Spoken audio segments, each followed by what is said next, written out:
Please, Lucian, I was wrong about everything.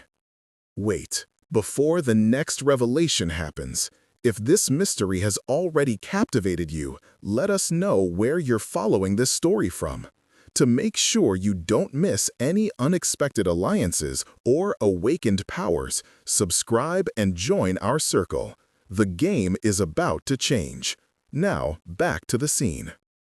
Lucian Draven stood in the shadows of the abandoned cathedral, his immortal heart, long since healed from that ancient wound, thundering with an emotion he thought he'd buried along with his humanity. The torch-lit chamber reeked of decay and old blood, the stone walls slick with centuries of moisture.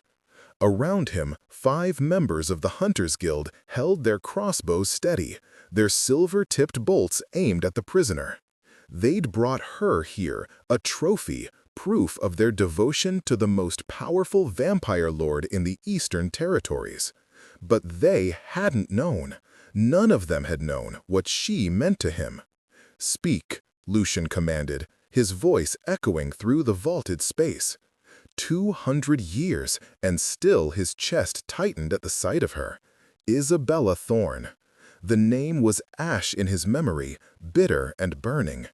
Her dark hair, now streaked with premature gray, hung in matted tangles around her face. Her green eyes, those eyes that had once looked at him with something he'd mistaken for love, were hollow with suffering. "The Guild," Isabella gasped, struggling against her chains. "They have my daughter. They said if I didn't lead them to you." One of the hunters stepped forward, a scarred man named Garrett, whom Lucian had employed for the past decade. "My lord, she's been hunting you for months. We tracked her to the village of Ashenmoor. She had maps, sketches of your manor, vials of blessed water." "She's a traitor to her own kind and a threat to yours." Lucian raised his hand, silencing the hunter without a word. His eyes never left Isabella's face. The last time he'd seen her, she'd been 23 years old, beautiful and fierce, a novice hunter who'd infiltrated his life with a mission to destroy him. He'd been a different creature then, still capable of love, still foolish enough to believe a mortal could see past what he was. She'd proven him wrong in the cruelest way imaginable. "I remember the night you betrayed me," Lucian said softly, descending the stone steps toward her. His movements were fluid, predatory, though he kept his pace measured. "You came to me in my chambers. You said you loved me. You let me hold you. And then, when I was most vulnerable, you struck." Isabella's tears carved clean lines through the grime on her cheeks. "I was 17 when they took me from my family, Lucian. The Guild raised me. They taught me that vampires were monsters, that you had slaughtered entire villages. They showed me drawings of your victims, women and children drained and discarded. I believed them. And now?" Lucian crouched before her, close enough that she could see the crimson flecks in his dark eyes, the sharp points of his canines when he spoke. "Do you still believe I'm a monster?" "I learned the truth too late," Isabella's voice broke. 5 years after I tried to kill you, I discovered the Guild's archives, the real archives, not the propaganda they fed us as recruits. I saw the records, Lucian. The villages you supposedly destroyed, they were raided by the Guild itself. They blamed you to justify their crusade. You were never the monster. They were. A heavy silence filled the cathedral. The hunters shifted uncomfortably, their weapons wavering. Garrett cleared his throat. "My lord, surely you don't believe her. She's desperate. She'll say anything to—" "Leave us." Lucian didn't raise his voice, but the command carried absolute authority. "But, my lord, all of you, now." The hunters exchanged glances, but obeyed, filing out through the heavy wooden doors until only their footsteps echoing in the distance remained. When the last sound faded, Lucien reached forward and touched Isabella's face with unexpected gentleness. She flinched, then froze, her eyes widening. "Your daughter," Lucien said. "Tell me about her." Isabella's breath hitched. "Elena, she's 19. She knows nothing of vampires or hunters. I kept her away from all of it. I moved us to the countryside, took work as a seamstress. I wanted her to have the life I never had, a normal life, a safe life. But 3 months ago, they found us. The new guildmaster, Tobias Crane, he remembered me. He knew what I'd done to you, knew I'd failed my mission. He took Elena and gave me one final chance. Lead them to you, or watch my daughter burn." Lucien stood abruptly, pacing the length of the chamber. His mind raced through possibilities, contingencies, risks. He'd spent 2 centuries building his power, his territory, his network of allies and informants. He'd become exactly what Isabella had once tried to prevent, an apex predator, a lord among vampires, untouchable and ruthless. He'd killed hundreds who'd threatened him, shown mercy to none who'd raised a hand against him. And yet, "The dagger you used," Lucien said, his back to her, "it was blessed silver, wasn't it? Forged in holy water, sanctified by a bishop. It should have killed me permanently." "I know." "Then why didn't it?" He turned to face her, and something raw flickered across his features. "I've wondered for 200 years, Isabella. Why did you hesitate? The blade pierced my heart, but you angled it. Just slightly, just enough. You missed the center by perhaps an inch. For a trained hunter, that's not an accident." Isabella closed her eyes, fresh tears streaming. "Because in that moment, when I raised the blade, you looked at me with such trust, such hope. And I realized everything I'd been taught was a lie. But it was too late to stop. The guild was waiting outside. If I'd failed to strike, they would have stormed in and killed us both. So I tried to wound you badly enough to satisfy them, but not kill you. I prayed you'd survive."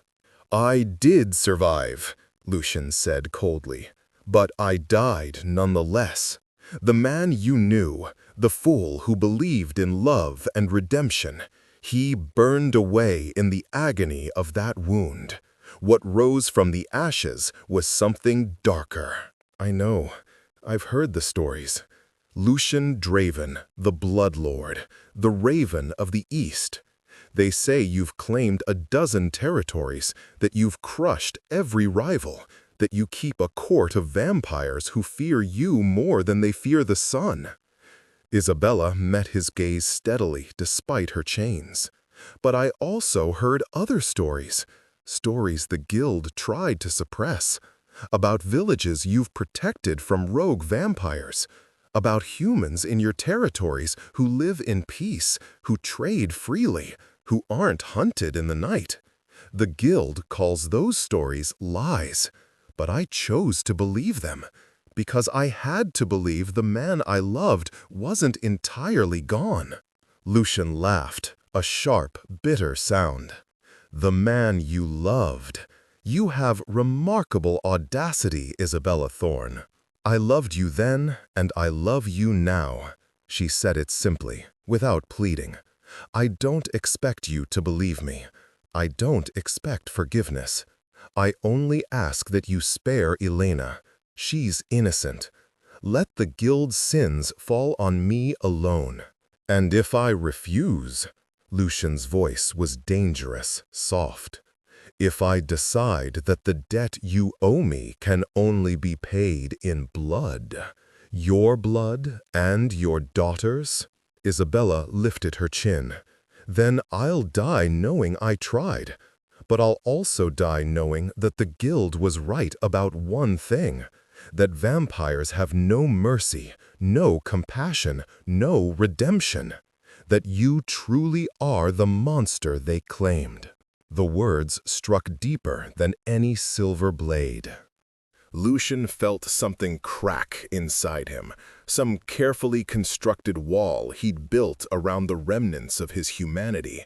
He saw himself suddenly through her eyes, a creature of shadow and violence, powerful and feared, but utterly alone.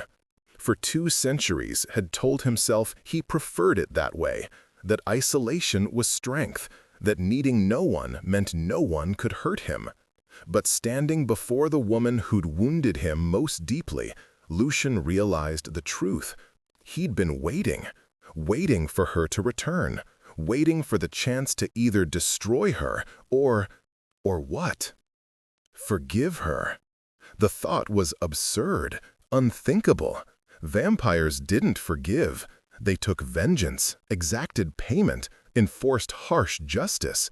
Forgiveness was a human weakness, a mortal failing. It served no purpose in the immortal world. And yet, where is the guild holding your daughter? Lucian asked abruptly. Isabella blinked, confusion crossing her face. What? Answer the question. I don't know exactly. Somewhere in the mountain fortress, the Sanctum. Tobias keeps all his prisoners there. But Lucian, you can't. It's a death trap. The entire fortress is sanctified ground. Blessed barriers, holy water in the water supply, silver dust in the mortar of the walls. Even you couldn't. I've breached the Sanctum twice before, Lucian interrupted. Once to free a vampire elder the guild had captured. Once to steal their archive of hunting techniques. Both times I left before they knew I was there. He moved to the wall where a set of keys hung on an iron ring. The question is whether you're telling the truth about your daughter, or whether this is simply a more elaborate trap. I swear on my life. Your life means nothing to me. Lucian selected a key and returned to her, kneeling to unlock the chains around her wrists. Swear on hers. Swear on Elena's life that you're not leading me into an ambush.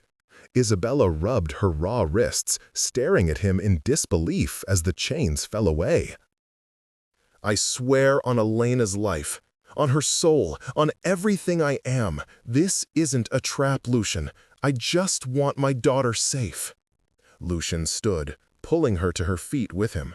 She swayed, weak from captivity and injury, and he steadied her with a hand on her arm. The touch sent a shock through both of them, a memory of old intimacies, old promises broken and betrayed. Then we have an agreement, Lucian said. I will help you free your daughter.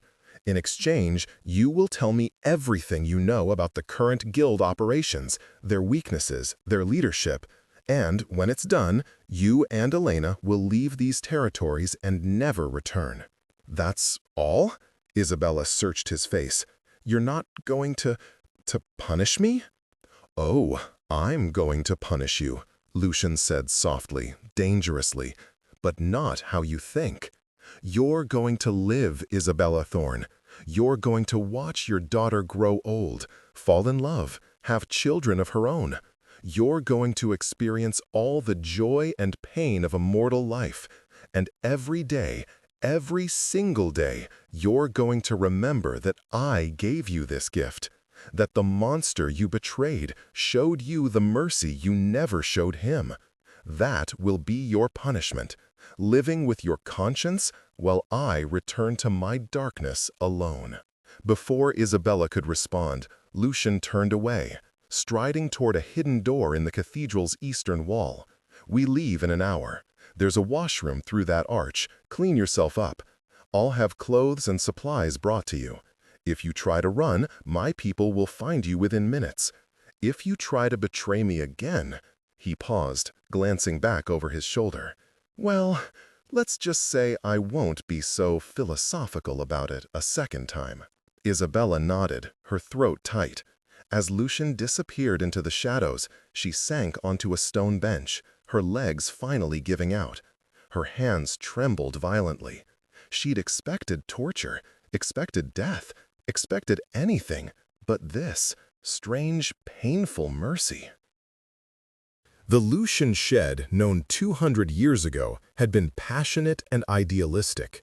a vampire who'd tried to bridge the gap between his kind and humanity. This Lucian was harder, colder, carved from ice and iron will. Yet he was helping her. Why? In the hidden chamber beyond the door, Lucian poured himself a glass of wine. Not blood, but actual wine, a habit he'd never quite abandoned from his mortal days. His hands were steady, his expression calm, but inside, a war raged. Every instinct he'd honed over 2 centuries screamed at him to kill Isabella Thorne and be done with it, to end this chapter of his history with blood and finality. But there was another voice, quieter but persistent, the voice of the man he'd been before the betrayal, before the centuries of hardening himself into something pitiless. That voice whispered that perhaps this was his chance, not at redemption, but at proving to himself that he wasn't entirely the monster the world believed him to be.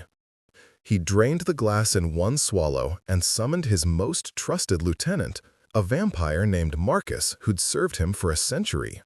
When the tall, silver-haired vampire appeared, Lucian outlined his plan with crisp efficiency.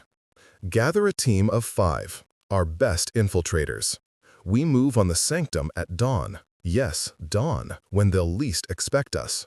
I want blueprints, patrol schedules, and a detailed map of the prison levels. And Marcus? Lucian's eyes glowed faintly in the darkness. This mission is personal.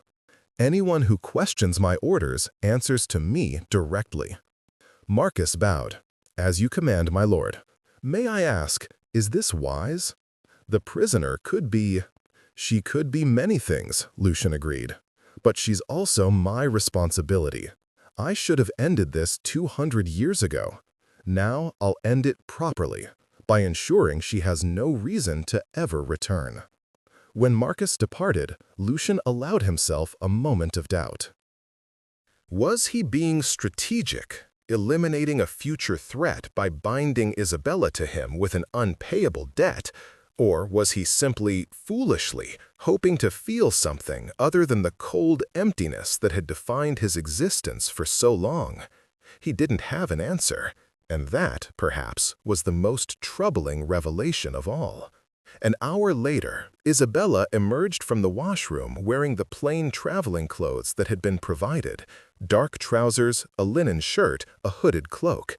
Her hair was clean and braided, her face scrubbed of blood and dirt. She looked younger, more like the woman Lucian remembered, and he had to force himself to maintain his distance. The plan is simple, Lucian said, spreading a map across the table. 6 vampires stood around them, each radiating lethal competence. The sanctum's eastern wall has a weakness, a ventilation shaft that leads directly to the lower levels. It's too narrow for most adults, but Marcus has acquired a child-sized infiltrator. He gestured to a small figure in the corner, a vampire no larger than a 12-year-old boy with ancient eyes. Mikhail will enter through the shaft, disable the blessed barriers from the inside, and create an entry point for the rest of us. And if the girl isn't in the lower levels? One of the vampires asked. She is, Isabella said firmly. Tobias always keeps his high-value prisoners in the lower levels. He considers it poetic. The deeper the sin, the deeper the dungeon. Lucian nodded. Once inside, we split into 2 teams. Marcus, you take 3 and create a distraction in the west wing. Set fires, trigger alarms, make them think we're after their weapons cache. Isabella and I will move east with Mikhail and retrieve Elena. We have a 20-minute window before the sun rises high enough to penetrate the fortress's shadow. Any longer, and we're trapped inside until nightfall. And the girl? Marcus asked, his eyes on Isabella. If she's been turned, or if she's bait for a trap. Then we adapt, Lucian said coldly.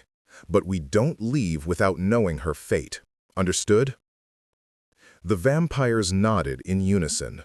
They spent the next hour reviewing contingencies, memorizing patrol patterns, and preparing their equipment. Isabella watched them work with a professional's eye, noting their efficiency, their absolute loyalty to Lucian. This wasn't the court of a tyrant. It was the inner circle of a leader his people would die for.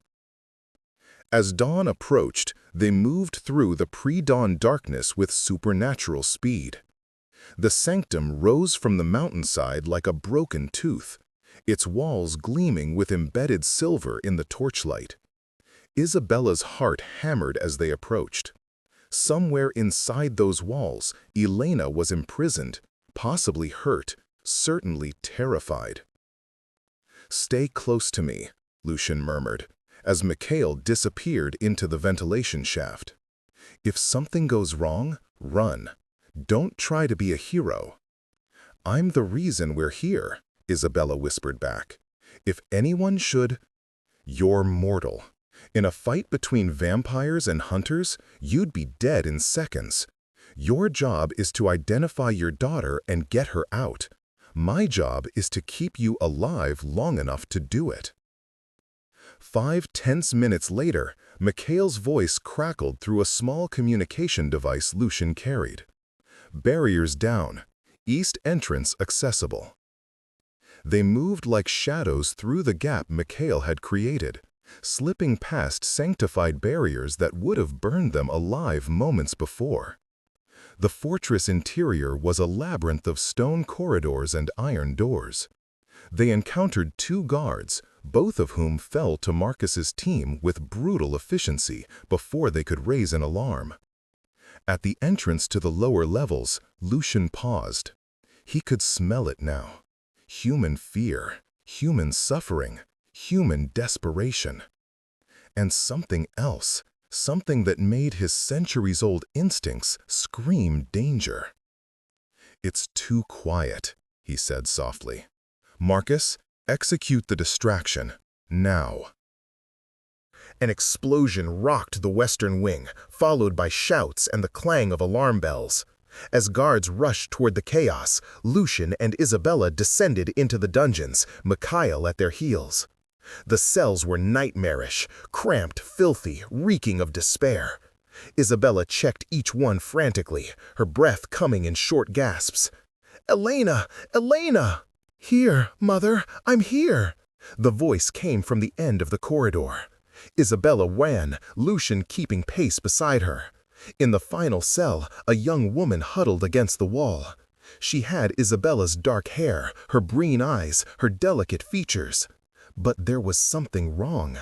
The girl's eyes were too bright, her skin too pale, her smile too wide. "Oh, Mother," Elena said sweetly. "You brought him! How wonderful!"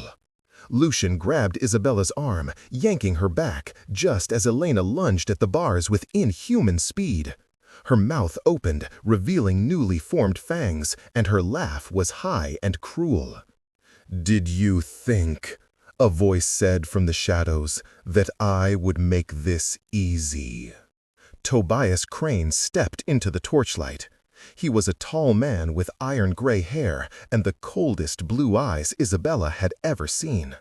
Behind him stood a dozen hunters, their weapons drawn. "She begged, you know," Tobias continued conversationally. "Your daughter.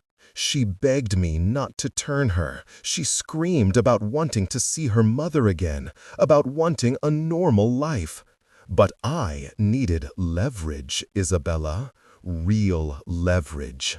And what better way to bind you to my will than to transform your precious daughter into the very thing you spent your life hunting?" Isabella's scream was raw, primal. She threw herself at the bars, reaching for Elena. But the girl, the thing that had been her daughter, only laughed and danced away. "You bastard!" Isabella choked out. "You've damned her! "I've created a weapon," Tobias corrected. "A fledgling vampire with no control, no training, and a hunger she can't satisfy. In 3 days, she'll be mindless with bloodlust. In a week, she'll have to be put down like a rabid dog. Unless, of course, someone with the knowledge and power to train her properly takes responsibility." His eyes slid to Lucian. someone like the Bloodlord himself. Lucian's expression was unreadable. You orchestrated this entire scenario to force me to take a fledgling under my protection? That's either brilliant or insane. Both, perhaps, Tobias smiled. You see, Lord Draven, I've studied you for years. I know you're not the monster our propaganda claims. I know you maintain order in your territories, that you've prevented more bloodshed than you've caused. And I know you have a weakness, a need to prove you're better than the savage vampires you've crushed. Taking in Isabella's daughter, training her, saving her from the fate I've cursed her with, that would be very much in character. And it would give me exactly what I want. Which is your cooperation. Tobias gestured, and his hunters lowered their weapons slightly. The guild is changing, Lord Draven. The old ways, the endless war between hunters and vampires, it's unsustainable. I've seen the carnage, the wasted lives on both sides. I want a treaty, a real one, not the toothless agreements that have failed before.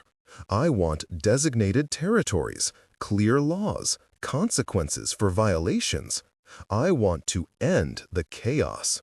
But I need a vampire lord powerful enough to enforce the terms on your side. I need you. So you kidnapped and turned an innocent girl to blackmail me into negotiations? Lucian's voice was dangerously soft. You understand that gives me every right to tear your throat out where you stand? You could try. Tobias didn't flinch. But my hunters have orders. If I fall, they flood the lower levels with holy water. The sanctified barriers come back up, and you, Isabella, and young Elena all burn together. If you cooperate, however, I'm prepared to offer you something valuable. The complete guild archives on vampire weaknesses, updated protocols, everything. You'll know exactly what we know. A gesture of good faith. Isabella looked between them, her mind reeling. This is insane. You've turned my daughter into a monster as a negotiating tactic? I've given her a choice, Tobias countered. She can embrace what she's become, learn control with Lord Draven's guidance, and live for centuries. Or she can refuse, lose herself to the hunger, and die. It's more of a choice than most vampires get. In the cell, Elena had stopped laughing. She stared at her mother with sudden, terrible clarity. Mother? Her voice was small, frightened. Mother, I'm so hungry. I can hear your heartbeat. I can smell your blood. Please, I don't want to hurt you, but I'm so hungry. Lucian made a decision. He moved to the cell door, produced a key, lifted from a guard's body upstairs, and unlocked it with swift efficiency. Before anyone could react, he stepped inside and grabbed Elena by the shoulders. She struggled, snapping at him with her new fangs, but he was far stronger. He caught her gaze with his own, and his voice resonated with compulsion. Elena Thorne, listen to my voice. The hunger is a storm, but you are not the storm. You are the eye of calm at its center. Find that calm. Hold on to it. Elena whimpered, but her struggles began to slow. Lucian's compulsion was powerful, backed by 2 centuries of will and control. Gradually, desperately, Elena's breathing steadied. Her fangs retracted. Her eyes, which had been wild and crimson, faded to a more natural hazel. Good, Lucian murmured. Now, this is very important. You've been turned for less than 3 days, yes? You haven't fed yet. Elena shook her head, tears streaming. I tried not to. They offered me blood, but I didn't want to. I didn't want to become. You did well, Lucian said firmly.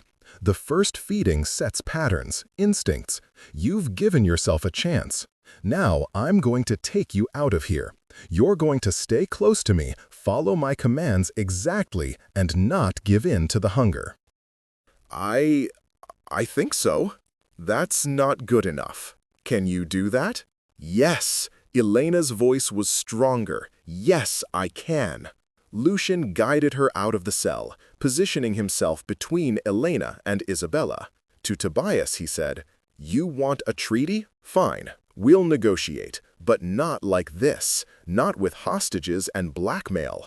You want to prove the guild is changing? Then prove it. Release every vampire you're holding in this fortress. Send me your treaty proposal in writing.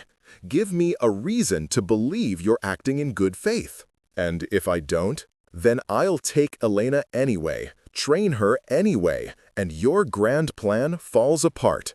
You'll have created a powerful new vampire for nothing, and I'll spend the next century systematically dismantling the guild from the shadows. Your choice, Guildmaster." Tobias studied Lucian for a long moment. Then, incredibly, he laughed. "You know what? I believe you would. All right, Lord Draven, we'll do this the civilized way. Consider the prisoners released, the treaty proposal forthcoming. But I want a guarantee.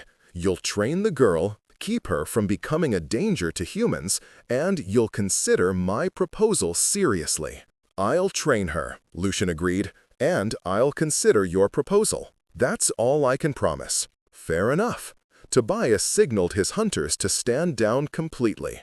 "For what it's worth, I am sorry about the girl, but I needed to demonstrate the stakes. The next fledgling might not have a powerful lord to save them. The next victim might not have someone who cares whether they live or die. We need better systems, Lord Draven. We need rules that protect both our kinds." "Then write them," Lucian said, "and make them worth my time." The retreat from the sanctuary was tense but uneventful. Marcus's team had created enough chaos that the hunters were still scrambling to contain the fires and secure their weapons cache. By the time the sun crested the mountains, Lucian's group was safely back in the cathedral, and Elena was huddled in a corner, still fighting the hunger that roared through her new vampire senses. Isabella sat beside her daughter, holding her hand despite Elena's protests.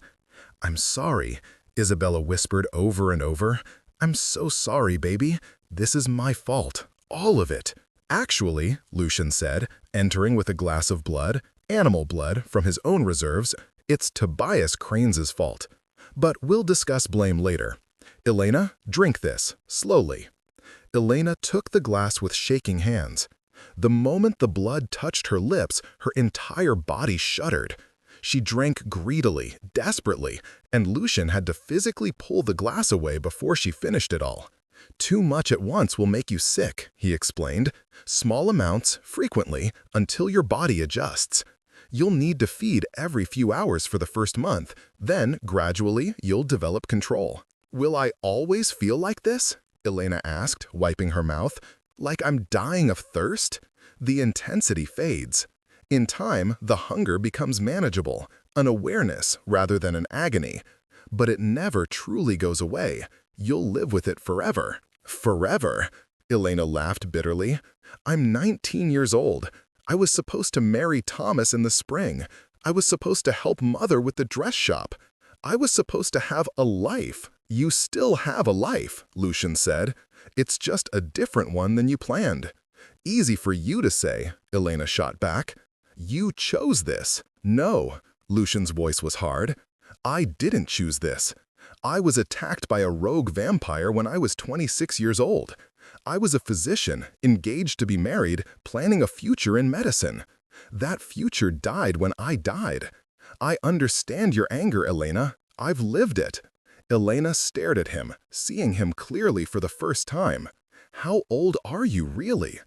247 years. I've been a vampire for 221 of those years. "And in all that time, do you ever stop hating what you are?" Lucian considered the question. "I stopped hating it when I found purpose in it, when I realized I could use my power to protect rather than just destroy. It took time. It took loss. But yes, eventually, I made peace with the monster inside." Isabella, listening to the exchange, felt something break open in her chest. This was the Lucian she'd known, the healer beneath the predator, the idealist beneath the Lord. He'd survived her betrayal, survived 2 centuries of darkness, and somehow retained this essential spark of humanity. Over the next several days, a strange household took shape in the cathedral. Lucian dedicated himself to Elena's training with the same intensity he'd once brought to medicine. He taught her to hunt animals without depleting them, to navigate the world of vampires with its complex hierarchies and territories, to use her enhanced senses without being overwhelmed by them. Isabella watched it all with a mixture of gratitude and grief. Her daughter was learning to be a monster, but she was learning from a monster who still remembered what it meant to be human. That counted for something. It had to. One evening, Lucian found Isabella alone in the cathedral's library, surrounded by ancient texts. She was reading a treatise on vampire physiology, her brow furrowed in concentration. "Looking for a cure?" Lucian asked, settling into a chair across from her. "Looking for understanding," Isabella corrected. "If Elena's going to be like this forever, I need to know what that means, how it works, what the dangers are." "You're a good mother. I'm a terrible mother." Isabella closed the book with a thud. "I should have told her the truth about my past. I should have prepared her. Instead, I tried to protect her by keeping her ignorant, and now she's paying the price for my cowardice." We all pay prices for the choices we make. Some prices are higher than others. Isabella met his eyes. "Do you still hate me for what I did?" "I should," Lucian admitted. "I've spent 2 centuries telling myself I do. But watching you with Elena, seeing how far you'd go to protect her, it's hard to maintain that hate. You were 17, Isabella, a child soldier in a war you didn't understand. I was old enough to know better than to trust a hunter, even one who seemed different. You weren't naive. You were hopeful. There's a difference." "Perhaps." Lucian stood, moving to the window. The moon was rising, full and bright. Tobias sent his treaty proposal. It's surprisingly reasonable. Designated feeding grounds, a joint council to adjudicate disputes, clear consequences for rogues on both sides. I'm considering it. Will you accept? I don't know yet. Part of me wants to believe it's possible, a real peace between hunters and vampires. But another part remembers every treaty that's been broken, every promise that turned to ash. He glanced back at her. "What do you think? You've lived in both worlds." Isabella rose and joined him at the window. "I think Tobias is sincere, but I also think he's desperate. The guild is losing power, losing credibility. The old ways aren't working anymore. He needs this treaty to work, which means he'll fight for it. But there will be resistance on both sides. Vampires who enjoy the chaos, hunters who profit from the war. Making peace is always harder than making war." Wise words. I've had time to learn wisdom. Isabella hesitated, then added, "Lucian, after Elena is stable, after we're sure she can control herself, well, we'll leave. You don't have to keep us here." "I know I don't have to. But perhaps I want to." Isabella's breath caught. "What are you saying?" Lucian turned to face her fully. "I'm saying that for 200 years, I've been alone. I've had allies, servants, subjects, but no one who truly knew me. No one who'd seen me vulnerable and stayed anyway." "You betrayed me, Isabella, and that pain shaped everything I became. But you also came back. You trusted me with your daughter's life. You looked at the monster I'd become and somehow still saw the man underneath. Maybe that's worth more than vengeance. I don't deserve forgiveness." "Probably not," Lucian agreed. "But I'm not forgiving you for your sake. I'm forgiving you for mine. Because I'm tired of carrying hate. I'm tired of being alone. And because, God's help me, some part of me never stopped loving the idealistic hunter who tried to save me even as she killed me. Tears slipped down Isabella's cheeks. I loved you then. I love you now. I've loved you through 2 centuries of guilt and grief. But Lucian, I'm mortal. I'm aging. In 20 years, I'll be old. In 40, I'll be dead. You'll still be young, still powerful, still eternal. How can there be a future in that? There can't be a future, Lucian said softly. Not forever. But maybe there can be a present. Maybe we can have these years, however many you have left. And when the time comes, when age takes you, I'll remember you as you are now, brave and beautiful and impossibly fragile. And I'll carry that memory into my eternity. Unless, Isabella's voice was barely a whisper, unless I asked you to turn me? Lucian shook his head immediately. No, I won't do that, Isabella, not ever. Why not? Because you deserve a natural death. Because Elena needs someone who remembers what it's like to be human, to guide her through this transformation. Because if I turned you, it would be for selfish reasons, to keep you with me forever. And that's exactly the kind of thinking that creates monsters.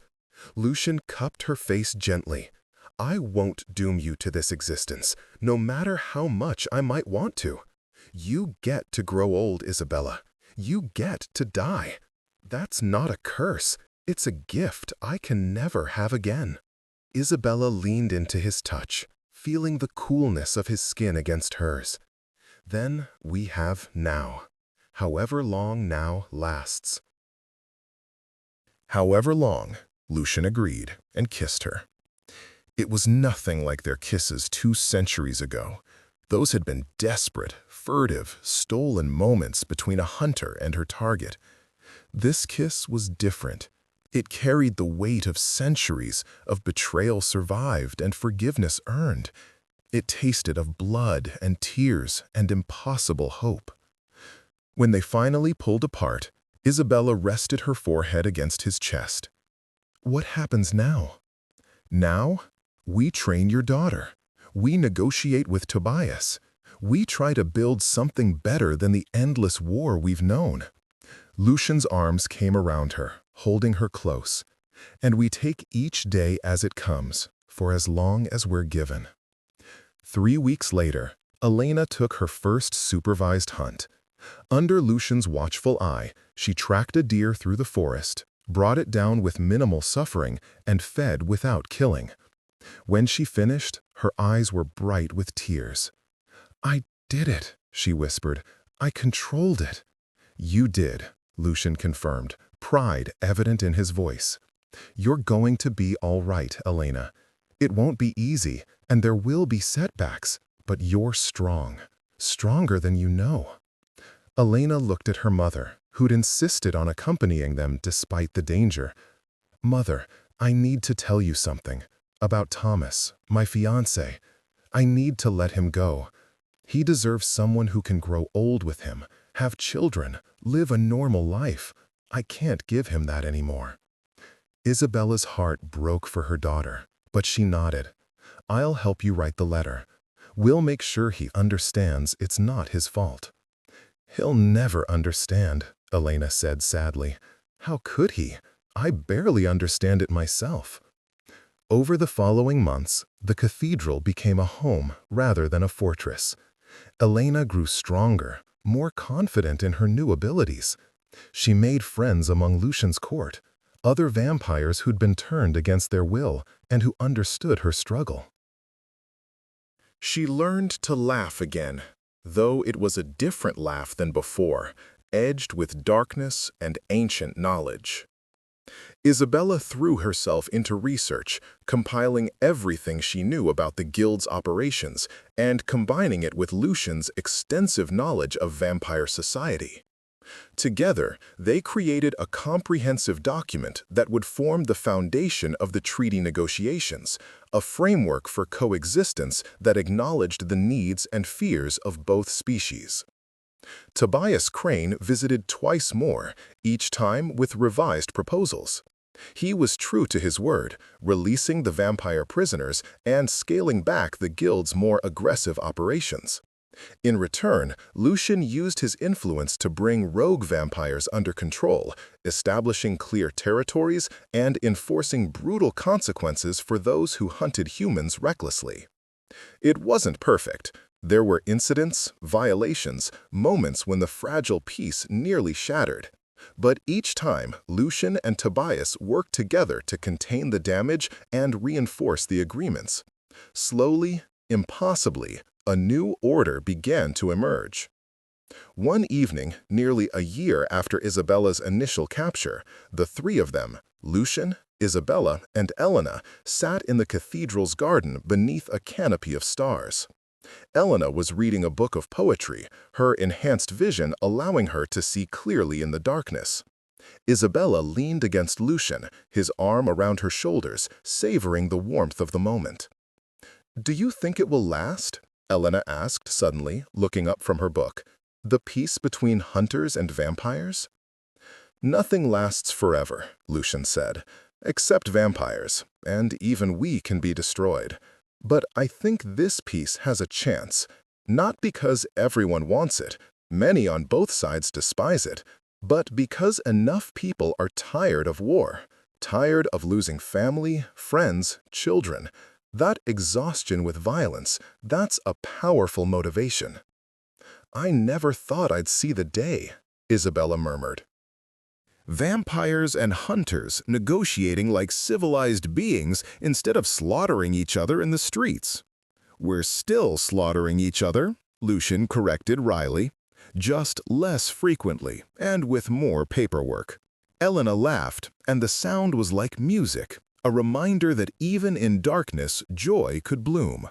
"I've been thinking about what I want to do, now that I have, well, eternity to figure it out. And," Isabella prompted, "I want to work with newly turned vampires, the ones who don't have a Lucian to guide them, the ones who wake up terrified and alone, not understanding what they've become. I want to help them, teach them, give them the chance I had." Lucian nodded slowly. "It's noble work and desperately needed. Most fledglings either die within the first year or become so feral they have to be put down. A sanctuary for them, a place to learn control. Yes, I can see it. You'd have my full support. And mine," Isabella added. "I may not be a vampire, but I understand what it's like to be used as a weapon against your will. I can help." "A family project, then," Elena said with a small smile. "The vampire lord, the former hunter, and the reluctant fledgling. Saving monsters one at a time. Strange how life works," Isabella mused. "A year ago, I thought I'd lost everything. My daughter, my future, any chance at redemption. Now I have all of that back, just differently than I imagined." Lucian pressed a kiss to her temple. "The best things in life are the ones we don't see coming." They sat in comfortable silence for a while, watching the stars wheel overhead. Finally, Elena excused herself, saying she wanted to practice her meditation techniques before the hunger became too intense. When she was gone, Isabella turned to Lucian. "I've been thinking about what you said, about me growing old while you stay young." "Isabella, let me finish. You were right. I deserve a natural death, and Elena needs someone human in her life. But there's something else. I want to document everything. Our story, the treaty negotiations, the truth about what happened 2 centuries ago. I want to write it all down, not as propaganda for either side, but as an honest record, so that future generations can understand how we got here, what the cost was, what we almost lost. A history? More than that, a warning." Isabella's eyes were intense. "Because this peace we're building, it's fragile. It requires constant work, constant vigilance.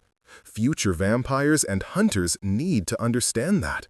They need to know what happens when we choose war over dialogue, hatred over understanding. They need to know it's possible to forgive even the deepest wounds. Lucian was quiet for a long moment. Then he said, "You'll need access to the archives, both vampire and hunter records. I can provide the former, and I suspect Tobias can be persuaded to provide the latter. Will you help me? Share your story, not just the legend, but the truth." "It will hurt," Lucian warned, "revisiting those memories, those failures, those moments of weakness." "All the best truths hurt," Isabella replied, "but they heal too, eventually." "Then, yes, I'll help you. We'll write this history together. The monster and the woman who tried to kill him, who loved him, who betrayed him, who came back. Maybe that's the story people need to hear." Over the next several years, Isabella wrote. She interviewed vampires and hunters, documented battles and truces, recorded testimonies from those who'd suffered on both sides. Lucian provided access to ancient texts, shared his own painful memories, and opened doors that had been closed for centuries. The work was exhausting and often heartbreaking, but it was also transformative. As Isabella compiled the histories, she began to see patterns, cycles of violence and reconciliation, periods of peace shattered by a single act of cruelty, treaties broken by pride or fear. And she began to understand that the peace they were building wasn't unprecedented. It had been attempted before, many times. What was unprecedented was their determination to learn from past failures. Elena's sanctuary opened 3 years after her transformation.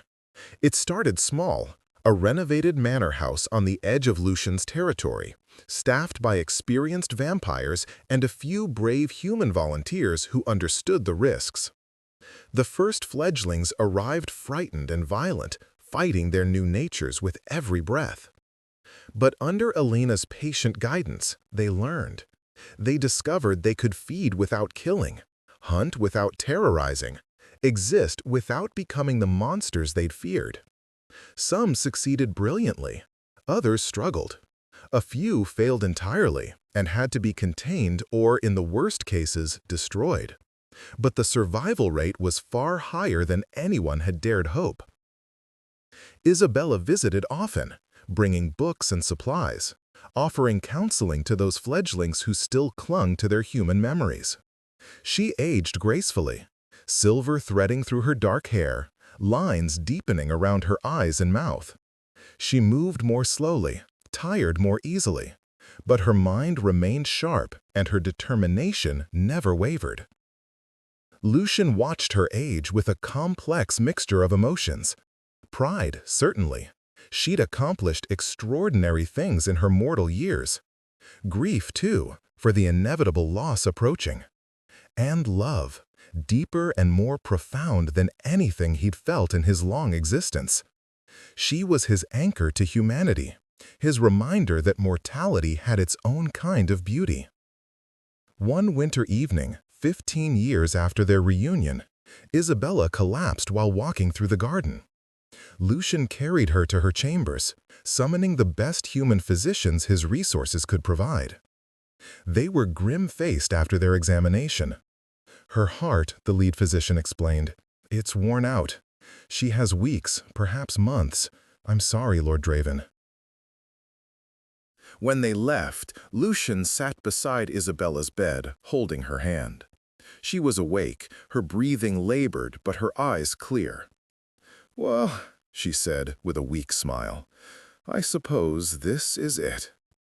"I can still turn you," Lucian said desperately. "It's not too late. Isabella, please." "No." Her grip on his hand tightened.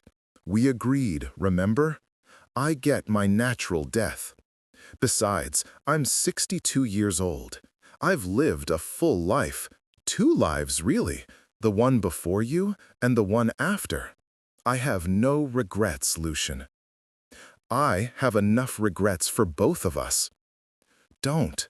Don't let my death become another wound for you to carry. Instead, let it be proof that what we had was real, that mortality and immortality can coexist, can love each other, can build something beautiful, even knowing it can't last forever. Elena arrived within the hour, summoned by urgent message. She sat on the other side of her mother's bed, tears streaming down her face. Vampires could cry, though their tears were tinged with blood. "Mother, no, I'm not ready." "No one's ever ready," Isabella said gently. "But you don't need me anymore, Elena.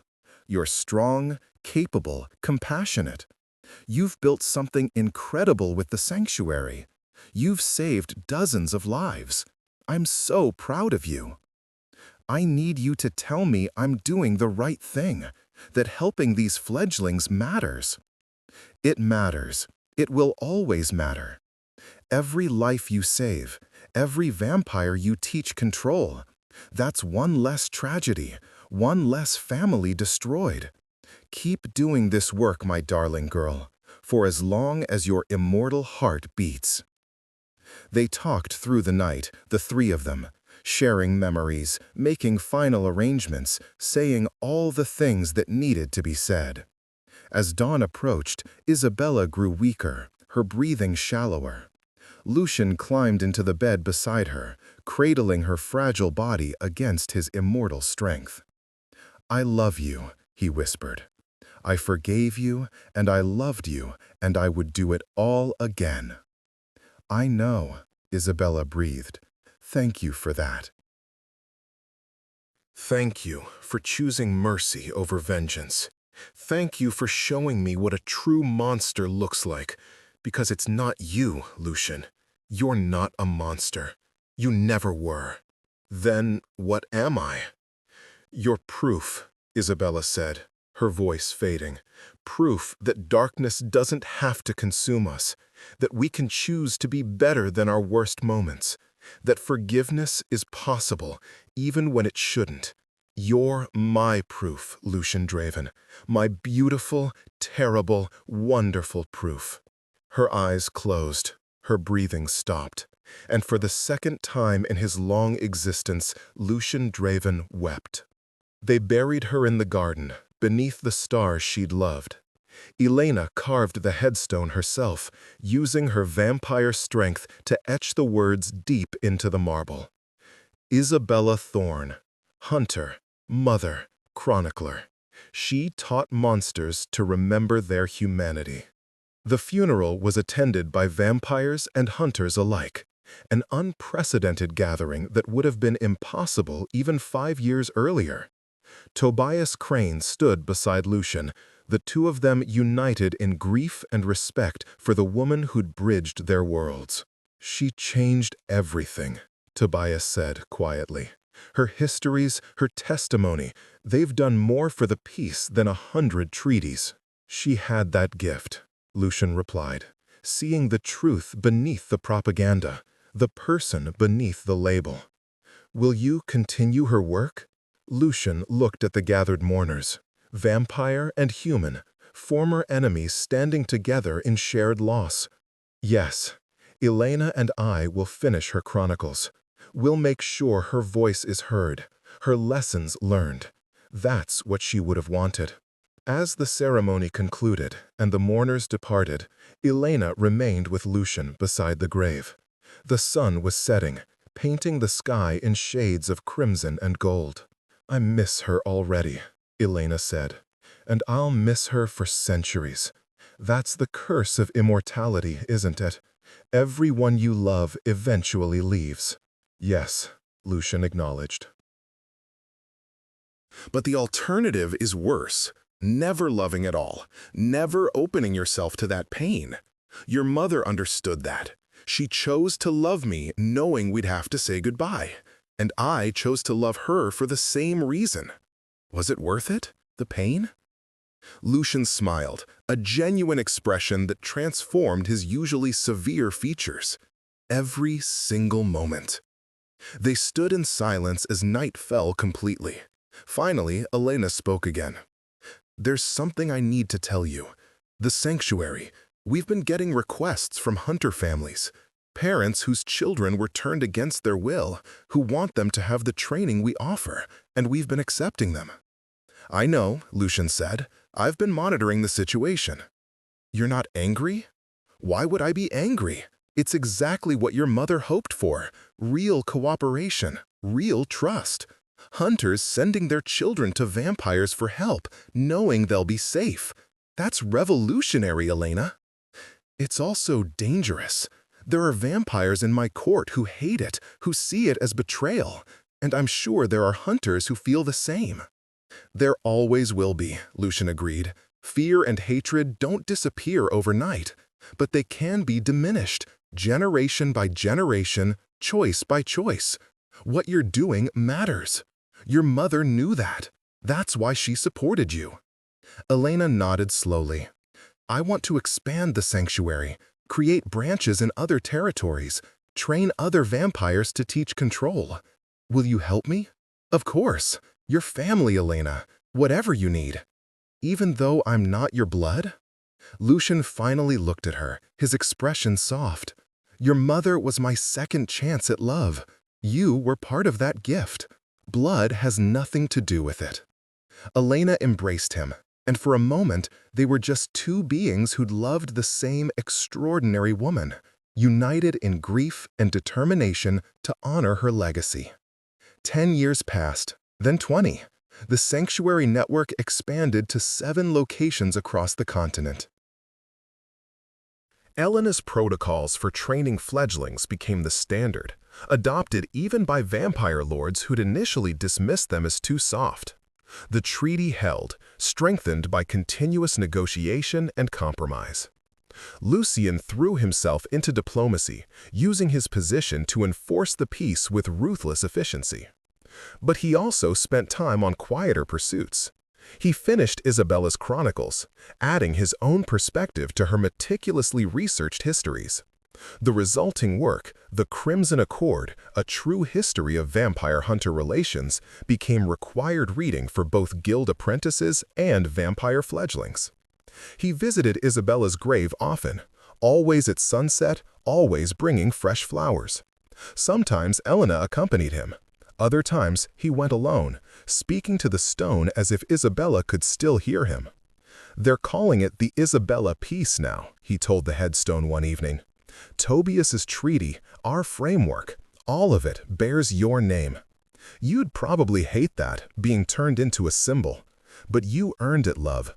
You earned every bit of recognition they're giving you." The wind rustled through the garden, carrying the scent of roses. Elena's sanctuary trained 300 fledglings last year. 300 vampires who might otherwise have become monsters, who now have a chance at something better. That's your legacy, Isabella. Not just the peace, but the possibility of redemption. You taught us all that even the deepest wounds can heal. He paused, gathering his thoughts. "I still miss you. Every day, every night, every moment. The years haven't dulled that ache. They've only made it more familiar. But you were right about forgiveness. It didn't make me weak. It made me whole. Choosing mercy over vengeance, choosing to help Elena instead of abandoning her, choosing to love you despite everything, those were the best decisions I've made in 2.5 centuries. Another pause, longer this time. I'm going to live a long time still. Centuries, probably. And I'll carry you with me through all of it, not as a ghost or a regret, but as proof that I'm capable of being better than my darkness. You saw that in me when I couldn't see it myself. Thank you for that. Thank you for coming back. Thank you for giving me the chance to forgive you, because in forgiving you, I forgave myself." Lucian stood, preparing to leave, but he turned back one final time. "I love you, Isabella Thorne. I loved you when you betrayed me. I loved you when you returned, and I'll love you until the stars burn out. That's my choice, freely made. And it's the best thing about me." He walked back toward the cathedral, where Elena was hosting a gathering of vampire lords and human diplomats. Another step toward the future Isabella had envisioned. The path was lit by lanterns, their warm glow pushing back the darkness. Inside, the meeting was already underway. Elena stood at the head of the table, confident and articulate, presenting her case for expanding humanitarian protections for both turned vampires and humans living in vampire territories. She'd inherited her mother's passion for justice and her diplomatic skills. Watching her, Lucian felt a surge of pride. This was Isabella's true legacy, not just the piece itself, but the people who carried it forward. Elena and her trained fledglings, Tobias and his reformed guild, Lucian himself, transformed from a bitter lord into something resembling a statesman. After the meeting concluded, Elena found him in the library. "You visited Mother's grave again?" "I did." "What did you tell her this time?" Lucian smiled. That she was right about everything. That forgiveness was the hardest and best thing I've ever done. That her work continues. Elena settled into the chair across from him. "Do you think she knows, wherever she is?" "I like to believe she does. But even if she doesn't, it doesn't change anything." We keep doing the work because it matters, not because we'll be rewarded for it. Very philosophical for a monster. "I learned from the best," Lucian replied. "Your mother taught me that monsters are made by choices, not by nature, and that even monsters can choose differently." They sat together in comfortable silence, two immortal beings remembering a mortal woman who'd changed their world. Outside, the night deepened, stars emerging in a velvet sky. In the sanctuary, fledglings were learning control. In the guild headquarters, young hunters were studying Isabella's histories. In towns and villages across the continent, humans and vampires were learning to coexist, one cautious interaction at a time. The peace was fragile. It would always be fragile, but it existed, and it endured because one woman had believed in redemption fiercely enough to risk everything for it. And because one vampire, ancient, powerful, and terribly alone, had chosen to forgive her.